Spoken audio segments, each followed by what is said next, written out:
Franco Cavaleri, coming to you from Biologic to talk a little bit about cholesterol management in relation to brain development and how it relates to BDNF.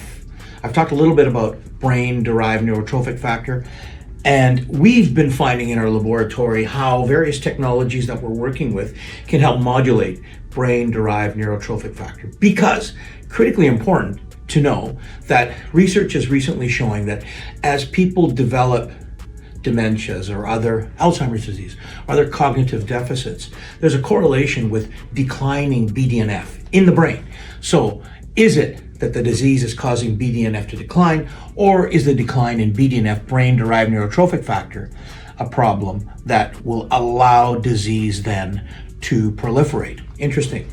So we're navigating this to determine how that all relates from a causal and effective disease standpoint. Nevertheless, there's a lot of entwined facts here that are quite interesting, because Alzheimer's, we didn't see it develop in first world countries till about 1970, and we're starting to see now that also correlates with how the government began to regulate and suggest how fat should be consumed. Some time ago in the early 1900 or mid 1900s, somewhere around 1940 or so, it was said that we were consuming too much fat, and there was a change in how dietary recommendations were delivered to market, having us reduce fat intake. But the consequence was that we had an increase in carbohydrate intake. Something has to go up when you take away fat.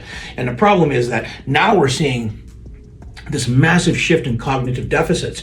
And the interesting thing is that we're relating it to how cholesterol is managed in the brain.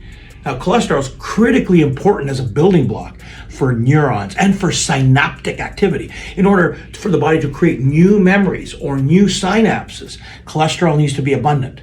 But we're taking now in abundance statin drugs that prevent cholesterol aggregation and cholesterol synthesis, because everybody's concerned about cardiovascular disease, relating it to LDL and other cholesterol types in the body.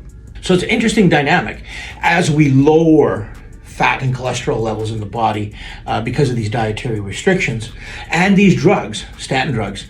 We're seeing a rise in dementias and Alzheimer's disease. It's been higher than we've ever had, and we never even knew about this disease before 1970. In fact, 1979, 1980 is when it became a common coined term, AD and dementias. So it's an interesting fact that we need to keep in mind.